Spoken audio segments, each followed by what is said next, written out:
welcome to my 2023 Dollar Tree Thanksgiving video. If you're new to my channel, hello, I'm Lisa. I make videos about eating well on a smaller budget, and in some videos like today's, that content intersects with accessibility, particularly in the case of food and groceries, such as access to different kinds of grocery stores. So that's why I'm focusing on the Dollar Tree today and how to make a Thanksgiving dinner using ingredients that are found at the Dollar Tree.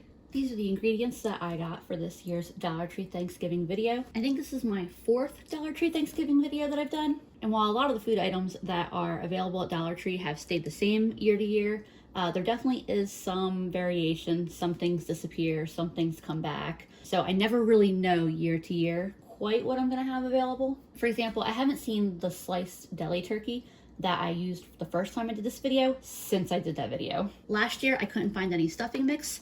This year I have stuffing mix. This year I also got flour, oil, the oil being a soybean olive oil blend, but I mean it's mostly just soybean oil with a little splash of olive oil. Honestly, the bottle might as well just say vegetable oil on it. A carton of milk, a box of elbow macaroni, a carton of chicken broth.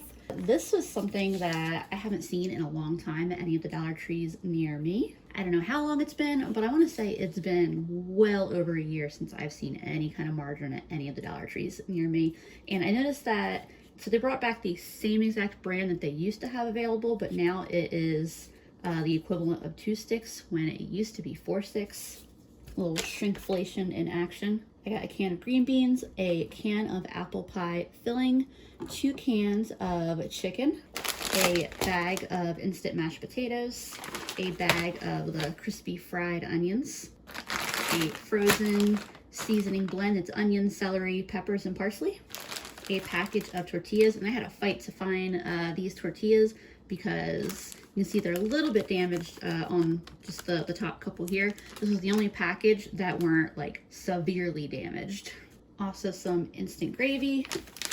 And then I got these different types of cheeses. So it's a Velveeta cheese sauce, and this one specifically is a jalapeno. They had the regular, but I specifically wanted to try the jalapeno. And then they have these little blocks of cheese that they usually have around the holidays. They're just 2 ounces. My Dollar Trees have not had the regular 4-ounce refrigerated blocks that they used to have all of the time in, once again, probably at least as long as the margarine. I don't know how long it's been since I've seen them.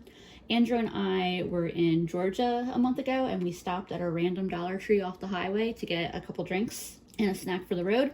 And they had all kinds of stuff at this random middle of nowhere Dollar Tree that I haven't seen at any of the Dollar Trees in Raleigh in, like I said, like a year and a half. That being like margarine, cheese, cream cheese, all kinds of things, especially refrigerated items. But yeah, these are all of the items that I'm going to make our dinner and dessert with tonight. There are 19 items, so I believe that is $23.75 with Dollar Tree's current pricing. The first thing I'm getting started on is dessert. I'm making an apple pie. Because I don't have any butter, I'm going to be making an oil pie crust. If you're wondering why I'm using oil instead of the margarine that I got for the pie crust, I thought about using the margarine, but I decided to go with the oil because margarine is basically oil, but it's oil and water. It has a much lower fat content, so I decided to go with the oil instead. I'm also going to get my oven started preheating at 425. I'm putting in 2 cups of flour. For the record, I am already making a mess with the flour. A little bit of salt, maybe like a ½ teaspoon. And then this is completely optional, and I wasn't gonna add it, but because I have, for some reason, I have sugar packets laying around, and I'm never ever gonna use them, so I'm just adding a couple sugar packets. You could add a tablespoon or whatever of sugar to this pie dough, or pie crust, but it's not technically necessary. Just give those dry ingredients a little mixy mix.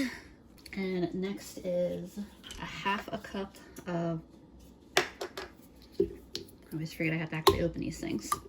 A ½ cup of our oil. And then a ¼ cup of milk. This is just a ¼ cup. I put it in this larger measuring cup and then added an ice cube to it and tossed it in the freezer so that way it could get a little bit colder. And then let's mix this up. As with any dough, it may be necessary to put a little bit more liquid in there, a little more flour. If it's too dry, I'll put in a little bit more milk, just like a teaspoon or so at a time. And then I don't think it's gonna need more flour, but if it does, it would just be like just a little pinch at a time.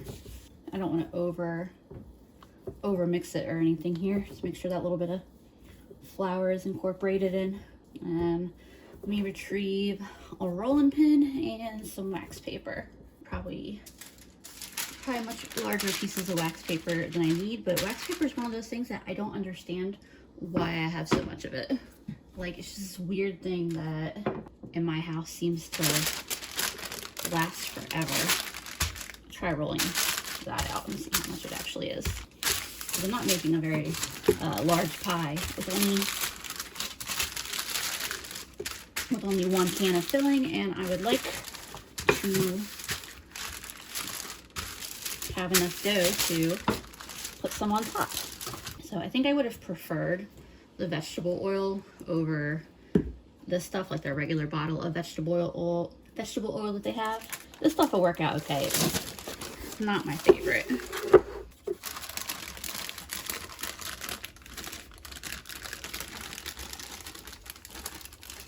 The oil makes this a very forgiving crust, by the way. So if it cracks or breaks on you, it's very easy to fix that. I think it is a little bit easier to get nice edges on a butter crust, but I'm not really too worried about that. And this might work a little bit more nicely if I chilled the dough. But you don't technically have to with this crust, which is nice. Yeah, it'll be a little bit, not perfect, but that's okay. It'll need to be perfect. I had my Friendsgiving over the weekend. It's Monday now, so I'm pretty much all cleaned up and recovered from that. And I never make any pies for that because, one, I already have I'm making most of the main dishes, so I'm not trying to put that kind of work on myself. And two, I have several friends who always bring pies. 2 cans definitely would have made for a much fuller pie, but this will be fine. We had so many pies here, we don't need a huge pie. We didn't have any apple pies though. I asked Andrew what kind of pie he wanted based on like what fruit options the Dollar Tree had. Neither of us are very big fans of pumpkin pie, so that was immediately out. So really it was between cherry and apple, and I think I probably would have went with cherry if it had been just my choice. But Andrew said apple, and honestly I like both, so I really didn't mind which kind we had. All right, I'm gonna try something with this dough that I don't know if it'll work, but we shall see.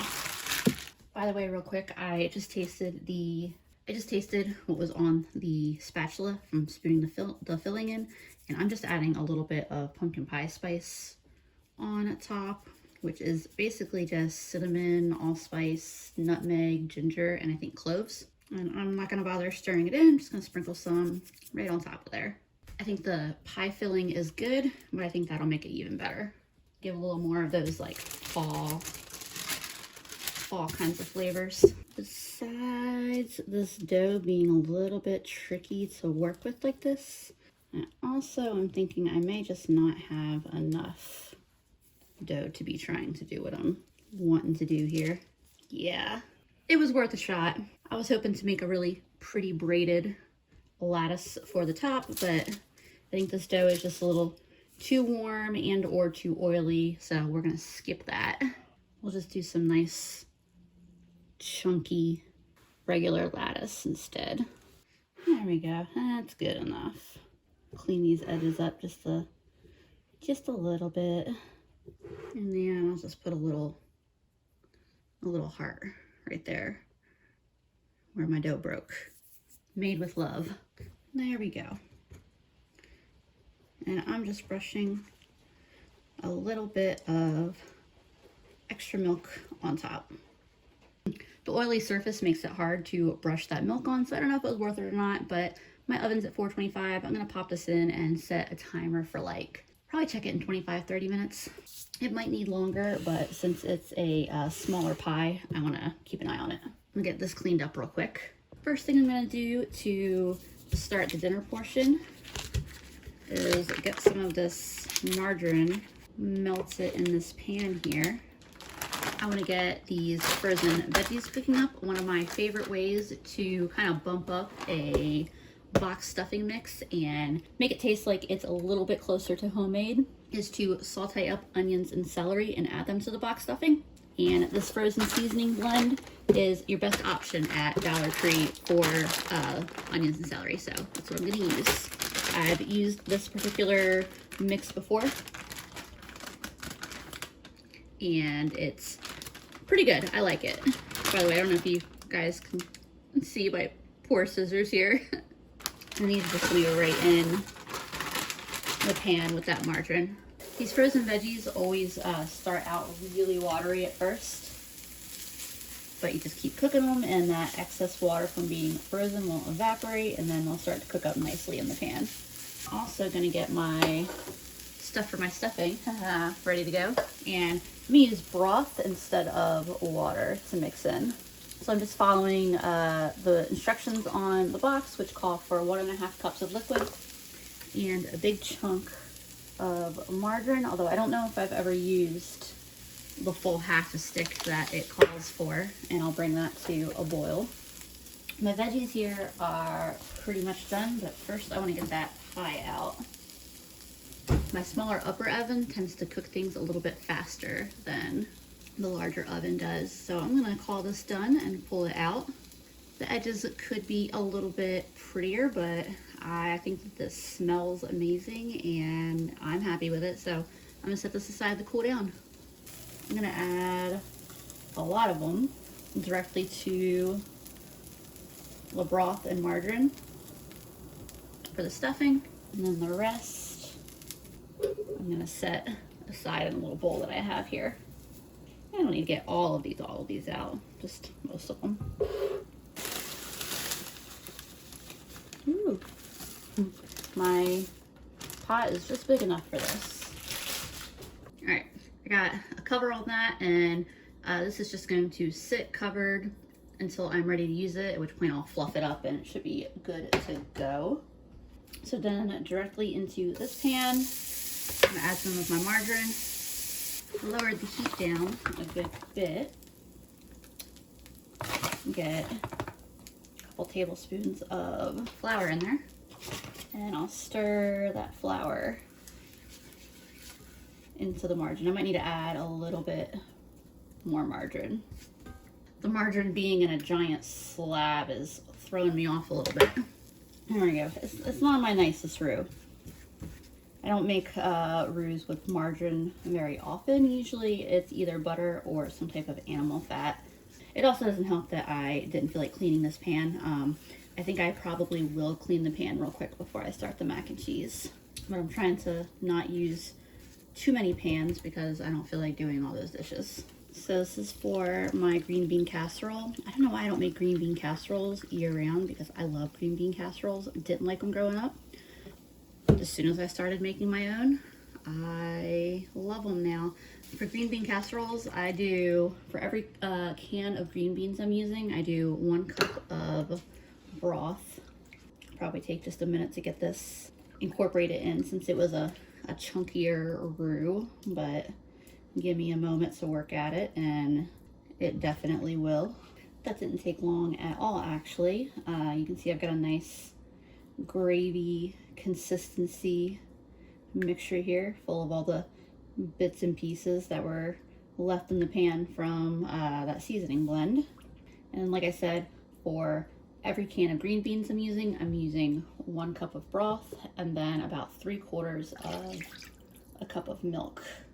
Milk, half and half, cream, whatever you happen to have. And while that heats up, I'm going to get all my cheese grated. Most of this cheese is going to go into my mac and cheese. Overall, that's the better use for it. But I do like a little bit of cheese, especially a spicy cheese, in my green bean casserole. 2 ounces of cheese looks like so much more once it's grated. I do end up with a few like bigger chunks that break off, but I don't worry about those. They all melt just fine. So like I said, most of this cheese is gonna be for the macaroni and cheese, including a lot of the Velveeta, but I'm gonna put some of the Velveeta and just a little tiny bit of the jalapeno cheddar. Is that what it was? Jalapeno cheddar? It was a jalapeno something cheese into the green bean casserole. This is getting warm, starting to thicken really nicely. Get a nice little spoonful or two of the Velveeta in here. And then just a little bit of that grated cheese. Probably did an ounce of that 2 ounce block, like half of the jalapeno one. And I'll let that get all melted in while I open my can of green beans. I just did a taste of that. Delicious. I'm gonna add a little squirt of this flavor up stuff that I picked up from the dollar store randomly to try one day, and I've been really liking it. Alternatively, a tablespoon or 2 of soy sauce or Worcestershire sauce would also be a really nice addition. The case of using what you got. Also gonna get a little bit of black pepper in here. Get these veggies added in. Normally I don't add veggies to my green bean casserole like this, but I didn't feel like I needed that entire bag of frozen veggies in the stuffing, and there's no reason not to add them. The green beans added. This is all heated up through and through. The last thing there is to do is I like to, which I think is pretty standard with green bean casseroles, is add like half the bag of crispy onions directly to the mixture, and then the rest will go on top. One product that I really wish Dollar Tree would get back that they used to have very briefly they were like the crispy onions, but they were crispy jalapenos, and they were so good. I have a dish right here that should fit everything because it's what I usually do my green bean casseroles in. I could just, hold on, I gotta think for a second. Nope, vetoed that decision. I was like, I could just put this in the oven, which is true, but I'd rather have it in the less wide dish. Like, it just fits this small dish better. And I don't know if I have enough onions to cover the surface area of this huge big dish. That spread out like that, and then put the rest of these sprinkled on top. And then of course you have to taste one or two. And I've still got my oven set to 425. This will go in for 15 to 20 minutes. I swapped to a different pan, and I've got some water starting to boil. Get some flour in there and see if my ratios were a little better. Generally 1:1 is the way to go. 1:1 fat to flour in a roux, but I rarely actually measure them in any meaningful way. I just added a little bit more margarine, which you can always do if your roux is too thick. Water's boiling there. Trying to decide how much I want to add. I want it to be sufficiently cheesy, you know? Visually, this may not look very different, but it has gotten a little bit darker. It's smelling a little bit toasty, so you can kind of get that the flour has cooked. So I will go ahead and get my milk in there. So to start with, I'm going to do a cup of milk. I may decide to add a little more. I'm definitely going to add a little bit of that pasta water. First things first is getting my flour margarine mixture, incorporate it into the milk, and letting the milk warm up. My green bean casserole, which is beefed, it is done. This is getting nice and thick. I'm gonna grab the rest of that cheese. I'll get all of this shredded cheese in there. I feel like I probably could have gotten away with putting a little bit more of the Velveeta into the green bean casserole. Now that I'm like feeling the package, I don't think I actually put very much in, but that's okay. And then I want to get a little bit of this pasta water in here. I'm not measuring it, just, you know, dump in some. That'll help thin it out, but the starchiness also makes for a really nice sauce that should really cling to the pasta. I'll let that keep all melting and incorporating together. Get a little pepper in there. I feel like that cheddar doesn't want to fully melt all the way, but it's a shelf-stable cheese, so I don't know if something in the process that makes it shelf-stable also makes it less inclined to melt. So I definitely, I mean, this, you can see that this sauce is scorching hot, but I got little orange chunks, but that's okay because I just took a bite of it and it is a really flavorful, good cheesy sauce. I'm gonna add a little bit of Worcestershire just because I generally like to add Worcestershire to my sauces. Yep, that is delicious. I don't have much left, but I'm gonna go ahead and add, probably a little bit in with this pasta, but yeah, I'm just gonna add this as is without putting it through the strainer. I don't think I'll need to add any of this additional pasta water though. I think just a little tiny bit that went in with the pasta was probably perfect because this looks so good. See what I mean about just those bits of cheddar? I'm not worried about it. There'll be little flavor surprises in the mac and cheese. I'm super satisfied with the mac and cheese, so that's gonna move off the heat. This is my water for my mashed potatoes. I'm just following the directions on the packet. I also put margarine in there for the package instructions. It's at a rolling boil, taking it off the heat, adding about 3/4 of a cup of milk, all the potatoes, give that a little mix around with a fork. All right, and then these are just going to sit and like finish fully hydrating for a couple minutes. It is time for me to knock out this last and final and main part of the meal because I'm ready to be done and start eating. This whole process hasn't taken that long, but I had planned to do it yesterday, which was, you know, all across Sunday afternoon. Instead, I'm doing this on a Monday evening because I just was too tired from hosting 15 people on Saturday for Friendsgiving. But I was like, we're getting this done tonight. That way I can have it to y'all by Wednesday before Thanksgiving. I'm gonna put these in between some damp paper towels and toss them in the microwave and try to soften them up so that way we can roll them into taquitos. For my chicken, I'm gonna go ahead and I'm thinking probably, having the fingernails, probably could stand to have a quick little rinse. Blech, me too. That's starting out strong. If my cat weren't sleeping on my bed right now, he'd be going crazy trying to get to me. All right, I hadn't planned to, but I just changed my mind, and I'm gonna heat the chicken up real quick. You can see I also am heating up some oil to cook my taquitos. I'm using more of this oil. Once again, wishing it was just plain vegetable oil and not the Dollar Tree's weird blend. It has a little bit of a weird smell, like not a rancid smell or anything, just a weird smell, but like when I get in close and sniff the pie, like the crust, I can't smell it, so hopefully it doesn't impart into the food. Oops, I dropped a little bit of chicken in my oil. I think it lives there now. So obviously the chicken is fully cooked. I'm not trying to cook it or anything, just going to heat it up using the margarine to get a little bit of fat in there, and then just get a little bit of seasoning on it.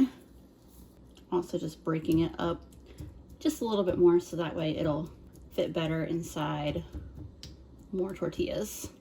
I tossed in a piece of broken tortilla to test how hot my oil is here. It also means I can taste how these things taste fried in that oil. Hallelujah, that's delicious. That doesn't taste funky at all. That tastes like a delicious fresh fried tortilla chip. So my plan here, you see my tortillas nice and pliable from being in the microwave.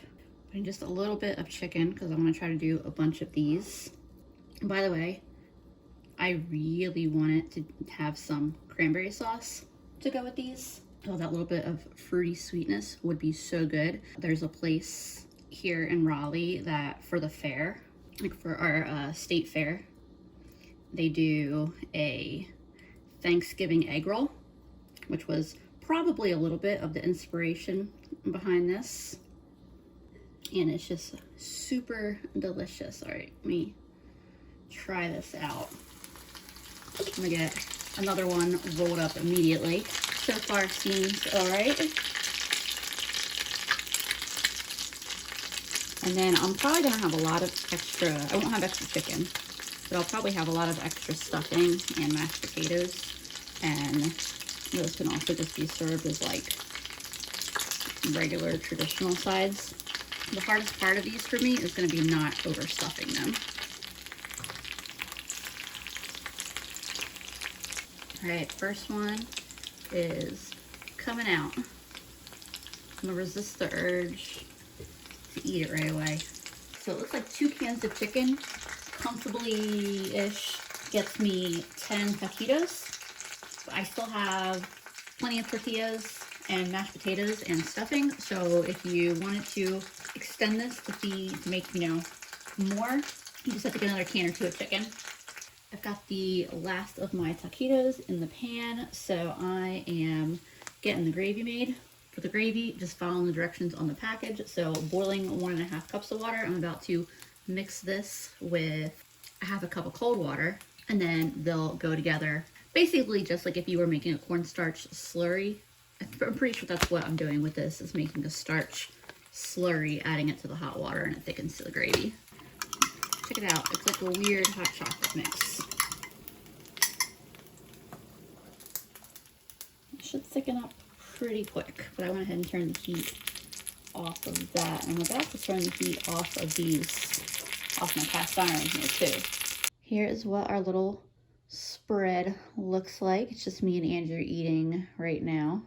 There's also some more mashed potatoes in the kitchen and a whole bunch more gravy. I just put it in a little container right now because I wasn't sure if we were just gonna dip the taquitos in it. I don't even know if I'm gonna be able to eat all of this. I don't know about y'all. Y'all will have to tell me if you are this way. I taste a lot while I'm cooking, and so by the time I like get to eating, I'm already half full. Andrew's plate is much fuller than mine, and he says this is what he's getting so far. Let me taste one of these taquitos without any gravy. I like that. That's really good. It's really good. I wish I had the cranberry sauce. I swore I saw it at Dollar Tree, and then I was like going laps around the store. Could not find it. Maybe I might have been thinking of Aldi.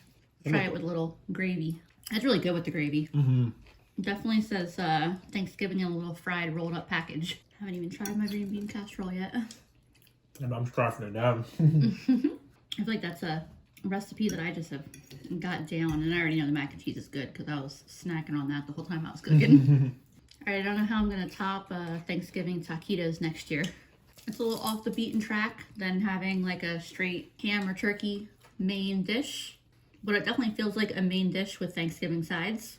It's still giving Thanksgiving flavors. I definitely enjoying. You want to see what the pie looks like? What you think? I like it. That was not gracefully done, but it's okay. Very, very, very, very tiny slice because we're both so full right now. Most of that's gonna get eaten later. It doesn't have quite the same buttery flavor as a butter crust, obviously, but it still has a really good, delicious flavor, especially with the apple pie filling, because that's very strong, sweet flavors. And it is still really flaky.